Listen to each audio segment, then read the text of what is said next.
And all right, welcome back to Pop Goes the Zebra. We got a good one for you today, depending All on right. your age bracket and how lazy you are in life. More on that in a second. As usual, I'm Jeremy the Ref. He's Jesse the Ref, and we are Pop Goes the Zebra. Jesse, how we doing, brother? I got Oreos. You got Oreos. It's already a I good got day. Oreos. Already good day. Normal or double stuffed?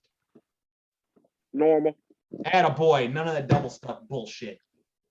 That double stuff is just, it's lazy. That is lazy. And For you know me, what? I put these in the freezer for a couple days. Now let them thaw out for about 10 seconds or 10 minutes. Look Nice at little my snack. meme face. Mhm. Those non-double stuffed Oreos being lazy is the perfect segue for what we're going to talk about today, because we were kind of spitballing ideas before we started filming about what we were going to talk about. And I threw out the idea of, hey, let's talk about some of the video games that are coming up. And we, in a roundabout way, we ended up kind of getting into this, like, old man shakes fist at sky thing. And we're going to talk more about that today. We're talking to you. I'm not going to name names. I'm not going to say how old, but I'm going to look directly into the camera and I'm going to talk to you, the viewer, whoever you are out there in this crazy world, who will sit there and preach to me about how the new gaming systems are this, they have increased loading times, that, how it cuts down on this, that, and the other. You know what? I am of an age, and Jesse is also of an age, where we vividly remember finding our own hacks of how to pass the time while the game was loading, or getting around graphical inconveniences that make a game not visually hold up to today's digital animated movie come to life. Once upon a time, we didn't have the best of everything. We had to make do. And lately, I've been hearing an awful lot of, the old tank controls sucked. I couldn't play that. The graphics are too bad. Da da da da da. On and on and on. How, like, our era of gaming was somehow inferior to today's era of gaming. And today I am here to take a gigantic watery shit all over that concept. We're talking bad gas station sushi levels of Montezuma's Revenge. Oh, All holy over Jesus. that. Oh, dude, like, I am so freaking fired up about this. I'm so sick and tired of these lazy, you know what? I'm doing it. These lazy millennial fucks that can't play a game like Mario because, oh my God, I can't see what's coming and you're only going side to side. It's so boring. Da, da, da, da, da, da. You know what? There were entire summers wasted on games like that. You had 4 of your buddies, however many buddies you had in the neighborhood. You got yourself a pizza, a couple of 2 liters, and you sat up till 3 in the morning, taking turns, just trying to get through like the third world of Mario. And it was excellent. No one was sitting there saying, oh, I wish the graphics were better, man. I wish this was 3D. You know why? You know why? Because we were just thankful that we had a Mario to play. We were thankful for it. We didn't sit there bitching about needing graphics. We didn't need to sit there bitching about how the gameplay could be better based on the controls or the storyline. Hell, most of the time you didn't have a storyline. You had a basic general, you're here, you need to get there. Sonic, you're at this level, you need to get to that level, and you need to get the little emeralds. That's all we had, and we loved it. You know why? Because we didn't need to expound upon anything. We let this little thing in our head called our imagination write the story for us, fill in the plot holes. In other words, dear listener, we took it upon ourselves to do the work. We didn't let other people do the work for us. And you know what? Another thing.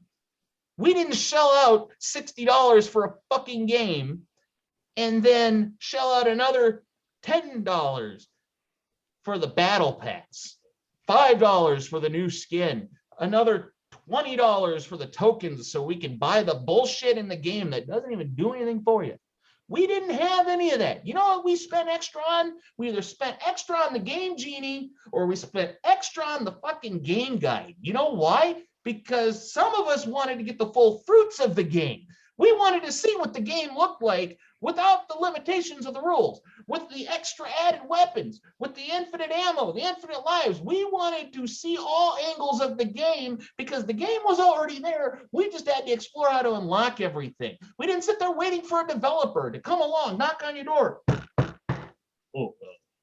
I see that you've got Street Fighter 2. Well, if you buy this other version of the game, because in my little diatribe here, you have to buy another game version. You know, they don't have a little memory stick to stick it in. Bear with me. It's called using your imagination. You have to buy this other game, and it's got 3 extra characters in there, which would provide for about another hour's worth of playing time. No, we weren't that stupid. If someone came across in our time and said that to us, you know what we'd have done? We'd have kicked them in the dick, and then we'd have taken their game from them. That's what we would have done. We would not have given that person money. Today's gaming society is lazy. Lazy. Lazy fucks. What's up, Jesse? Jesus Christ. Oh my God. As you can tell, I have been dying to get that off my chest for a while.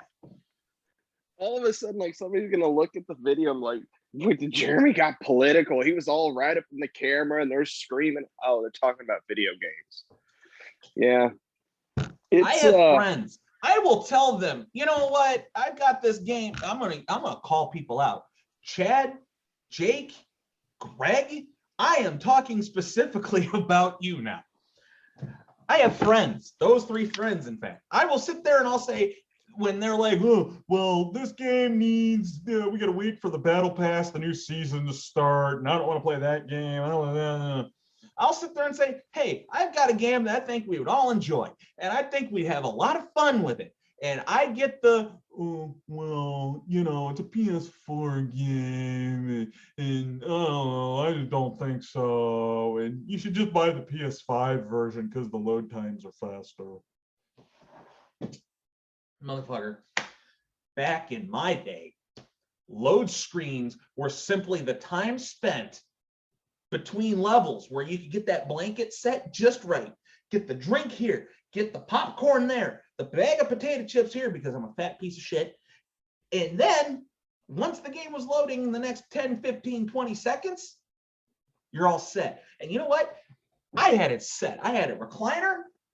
I'd sit there, I'd have my blanket, you know, in the wintertime, I'd have the heater right on my feet. I'd have the bam, bam, bam, bam, the drink, the blah, blah, blah, blah, blah, blah, blah. And I'm just bam, bam, bam, bam, bam, bam, bam, bam. You know, now it's like, oh, well, if it's not an instantaneous load, like, oh my God, it's time lost. Oh, I can't do it.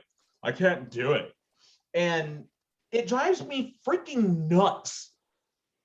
You know?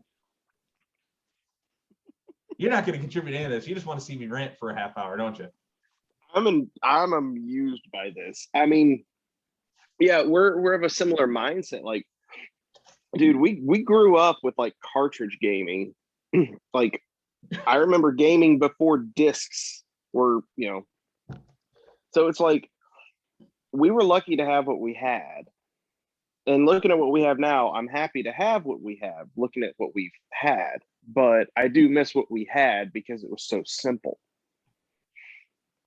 Like, and I'm sure you're like, you still have like dozens of cheat codes for games that you haven't played in like 15 years stuck in your head. ABB. Get over here. Up, down, left, right. A start. I still remember cheat codes for Army Men, Sarge's Heroes. Up C, down C, left C, right C. I'm trying to remember the MMLV SRM, max ammo, NSRLS, and that was for all the weapons. Like, that's all I needed, and I could just beat the game at that point. 0519. Now that's an obscure one that like maybe 2 people on the entire planet would know. That is the cheat code in Mega Bomberman to warp you all the way to the very last level, which I do not recommend, by the way, for those of you that have yet to play and intend to play Mega Bomberman for Sega Genesis, all the way back in like 1993. Don't do that because you will be woefully underprepared to face the main boss. But anyway, like I vividly remember one of my friends saying to me, because I like to put over the old Resident Evil video games a lot and talk about how today's games really owe a lot to our generation's games. And immediately I will get the old tank control. Well, I couldn't do that because you can't see around the corner, and it's just so weird to look at and it's so awkward to move. Well, yeah, motherfucker, of course it's awkward to move. It was the dawn of gaming. But you know what? I didn't hear a single person complaining about it. Well, it added to the suspense. Exactly. Like not seeing, if you're able to see ahead, like, oh, I see something weird's coming up. That kind of takes the fun out of it. Like, dude, I'm going on a side scroll. Oh my God, what's that? Exactly. I love side scrollers. I think that's what I grew up with. Side scrollers were an analogy for life. You're going along at a certain pace. You really can't see too far ahead, and you have to take calculated risks to take the right road to get you through to the end of the level. Versus if you try to go too fast and take an uncalculated risk and it's the wrong move, consequence, whatever that may be it loss of life, be it death, be it whatever. Point is, video games back then were a lot more, in some ways, a lot more in depth for all of their lack of polished graphics and sweeping scores. Shout out to Ghost of Tsushima and Metal Gear. They didn't have all of that stuff. So they had to make do in other ways. They had to make you think. They had to make your mind do the work for you. Your mind will never have limitations on it. The games nowadays will, and it's called the almighty dollar. Games now are limited strictly by how much money they can get to publish this game. Games back then were limited only by your imagination, and we as gamers have lost our imagination, and for that is why we're spending $60 on a game, $10 on a battle pass, $20 on coins, $5 per on skins and weapons and all that shit. That they're all equal to each other in one way or another.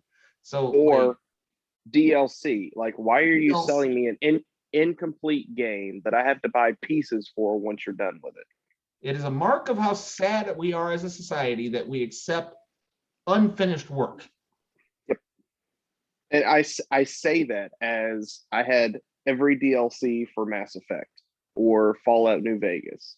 Like, I get it if it's an add-on after you've completed the game and thought, well, we could add a few more things to it.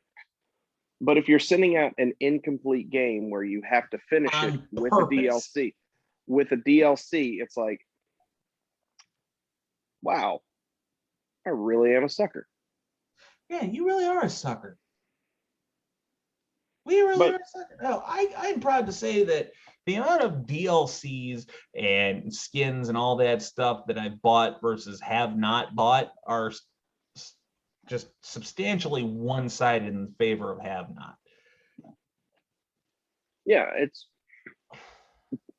it's so frustrating. Like, I'm bad about it too. There's a game that I play with a buddy of mine, and I have so much in-game currency that I never spend, and he's used real-world money to buy things like skins for our ships or outfits and stuff. Playing Sea of Thieves, I'm like, why would I spend real-world money on a cosmetic in a game that means nothing? It's DLC. Like, I understand the DLCs and I understand like fixed content and whatnot, but somewhere along the line, somebody realized that they could really work people out of a lot more money. Like, oh, if you pay $10, you'll have this exclusive skin. And, with 10 million players, 8 million people pop for that skin. It's not really an exclusive anymore. Exactly. In our day, if you wanted something, you had to find a way to unlock it. I vividly remember, I'll use Metal Gear as an example. You wanted the stealth camouflage? You had to give up Meryl in the interrogation scene. You wanted the infinite ammo bandana? Mother trucker, I hope that your wrist is good because you had a lot of pushing of the O button to do in that interrogation scene to beat Revolver Ocelot. And you know what? You unlock those items for replayed game, for game replay. Yep. And stuff like that. Now you don't have like you accomplish this and you're rewarded with that. Now you get a little bar up here on the top left of your screen. Congratulations, trophy unlocked. Well, what do you freaking do? I can't wait to tell Steve at the water cooler on Monday that I unlocked took a shit in the urinal in South Park reward. Well, what'd you get out of it? I got a notification on the top of the screen. Whoop-de-doo. Yeah, I miss the whole like you got to beat the game like at a certain way to get this. Like my favorite example is obviously Metal Gear, like Metal Gear Solid 3. You had to beat the game. I'm trying to remember, like you had to beat the game without killing anybody to get like, I think it was like the trank, a special trank gun. You got that, and you got, I believe, the Sorrows camouflage. If you played the game and did not kill anybody up to the point where you went through the Sorrows River, the fake death scene. Yep, and then the catching of the Tsuchinoko and keeping it alive until you get captured, and then you have to recapture it alive just before you get your stuff from behind the waterfall. And if you do that, you get, I think it's the infinite ammo face paint. And I remember trying to keep that stupid little snake alive and not eat it for like the first few times that I played through. And it was worth it because then my next playthroughs, I had all the infinite ammo. I could go crazy with the sniper rifle once I found it. But there were those things like, I think it was you had to shoot all like 200 keratin frogs that were in Metal Gear 3 to get like the Gakko camo or something. Like there was a special thing you had to get, and that took me years to do that. But it was worth it. Like if the payoff of finally, I don't even remember what the reward is because I've only done it like once or twice. But finally unlocking that thing or finally beating that challenge, you get that usable item for the next time you play through. It just, there was something really rewarding about that. Or some games, like at the very end of the game, you get like a cheat code for all this extra stuff to do. And like that was the reward for beating the game. Now, like people are just beating the game, say, "Oh, I just beat the game. I just wanted to beat it." And then they never play it again. And Yeah, it's taking space on my hard drive. Like there's no sentimental value to something anymore. A game that you just beat, like you spent weeks playing, beating, and you go, "Oh, well, I got something for the next playthrough. All right, let's go. Go ahead and boot it up again." As I'm going to do that with Mass Effect. I think the biggest thing that really sticks in my craw, it has to be when I say the following statement. I say all first-person shooter games today, Call of Duty, Apex, all that jazz, things like that, they need to get down on their hands and knees and kiss the feet of the developers of GoldenEye from Nintendo 64. Need to grovel and say thank you to them for everything that you have now, because without that game completely carrying the first-person shooter wing for a good 5 years until Halo and everything, multiplayer. Yes. Until Halo became a thing, they need to thank those developers for being the first. Because without that game, Call of Duty isn't stealing money out of your pocket every November. I think the biggest thing But I get this. Oh, that game's it doesn't hold up against games now. I mean, just look at the graphics and the controller is so hard. Well, that's You know what? that's the It's not point. supposed to hold up against games now. It wasn't designed to think about a game system 20 years in the future. It was designed to be cutting edge for its time. Every journey has its first step, and GoldenEye was that first step. And I'm so sick and tired of people overlooking the historical OGs that started the waves that people just take for granted now. And they're just like, oh, well, it sucks because it doesn't look like the games nowadays. It's not supposed to. It's not supposed to. What it's supposed to be is appreciated for existing at all. And people don't even have the courtesy to do that. And to that, I say shame on you. Shame on you. Boy, I'm just taking y'all to church today. Like, you know what? Some are going to disagree with me. Some are going to put their hand up high like Reverend Jeremy preached to me. Oh, Lord. And I'm just over here just like, you know what? No, not even that. Just appreciate what you have, man. Appreciate. Dude, like, how great was it on like Friday night getting to go over to your buddy's house, got the N64 ready, all 4 controllers out. Of course, your buddy has the good controller. You've got like the janky one. It's like a button stuck. Like a home court advantage. There's like a 12-pack of Surge and pizza rolls, and everything's ready. And it's like people don't understand like how pivotal those moments were for us when we were kids. Like me as an adult, I think back to that kind of stuff. Like I get the warm, fuzzy nostalgia feeling thinking about going down to my buddy's house when Halo came out and playing Halo for the first time and being like, wow, I want more of this. You know,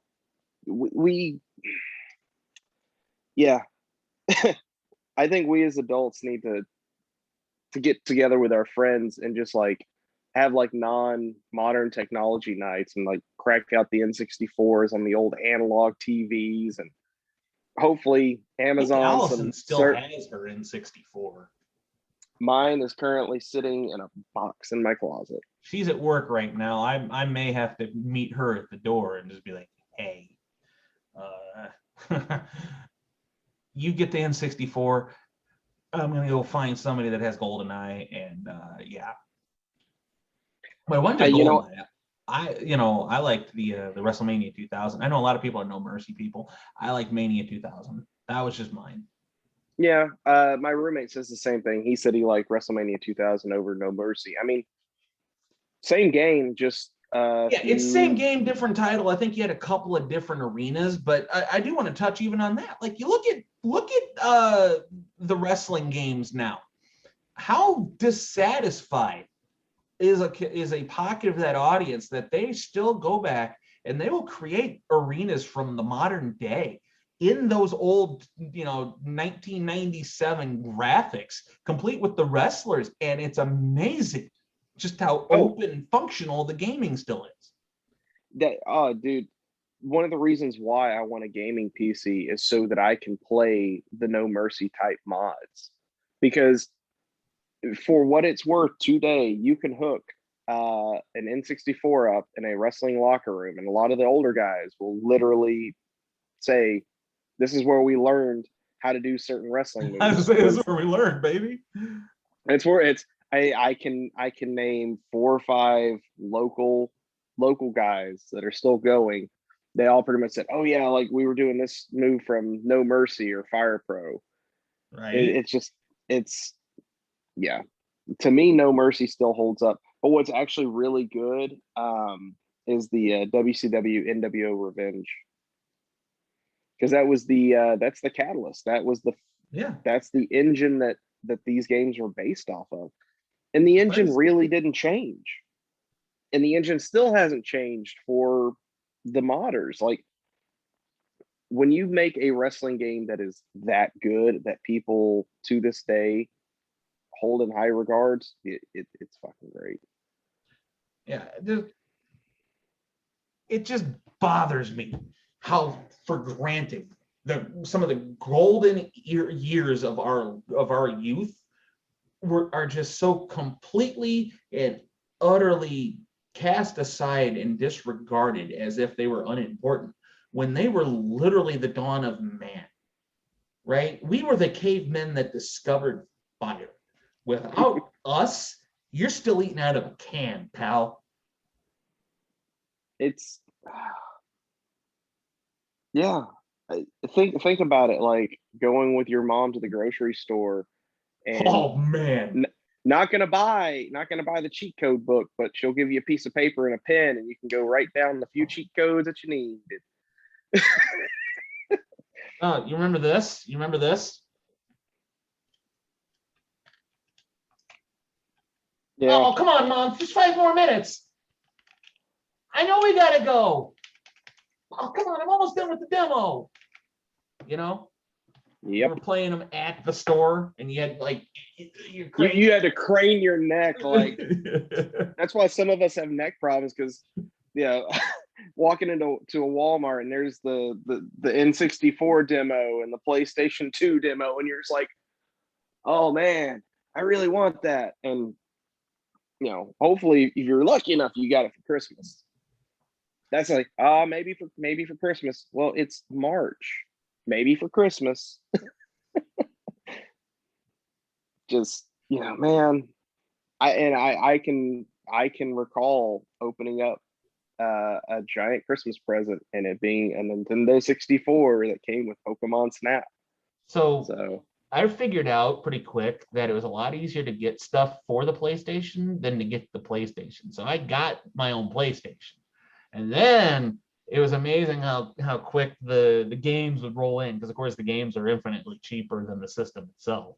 But by the time it's all said and done, they spent more on the games than they would have on the system. So it's that nice little hack, tricking them into thinking they're being frugal when they're actually.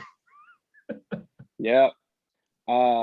Dude, I regret selling a lot of my older stuff. I regretted selling my PlayStation 2 because the PS2 I had for the longest time. That's where I played Grand Theft Auto. That's where I played Metal Gear. That's where I got to play the WWF Shut Your Mouth and Here Comes the Pain. See, that's why I'm grateful that like PlayStation goes back and they'll actually bring the games forward and let you play them on download. There was this really obscure game that I liked. It was a bad game. Like, I will be the first to admit it was just a bad game. It's called Eternal Ring, and I loved playing that game. It was hard, but I just liked it.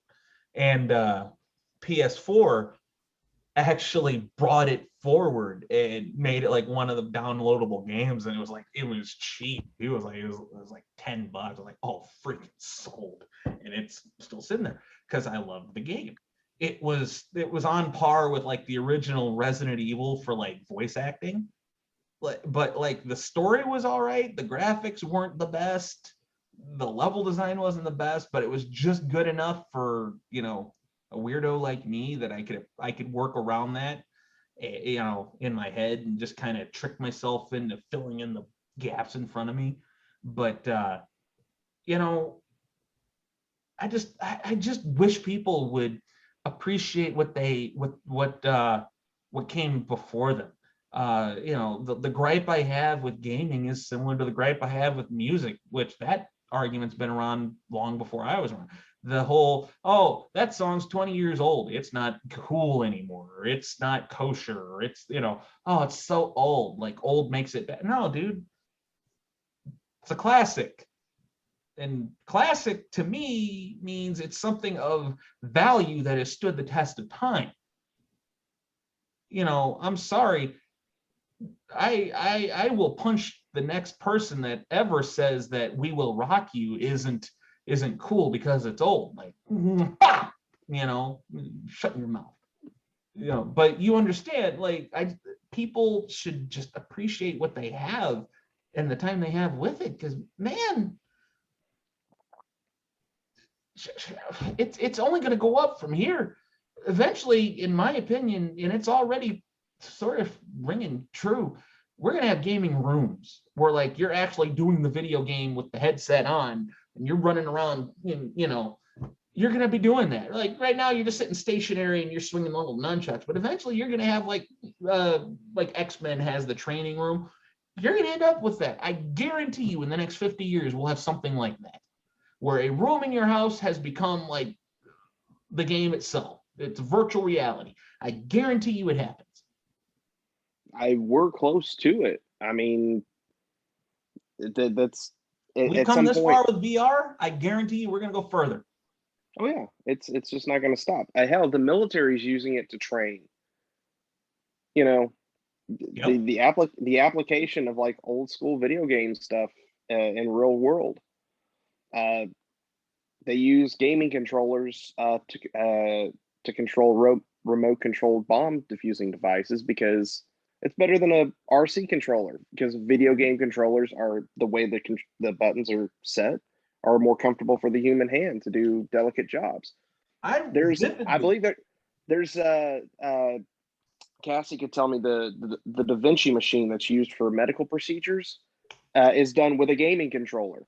I was just about to bring that up. I remember reading an article years ago where there was this kind of study that showed that like gamers and things like that had steadier hands, and those were they were training doctors and things like that to play video games in certain ways that would actually make their hands steadier for like when they had to go in for surgery, because their hands are so dexterous and things like that, just because of the video games, that it made for like the ideal surgeon.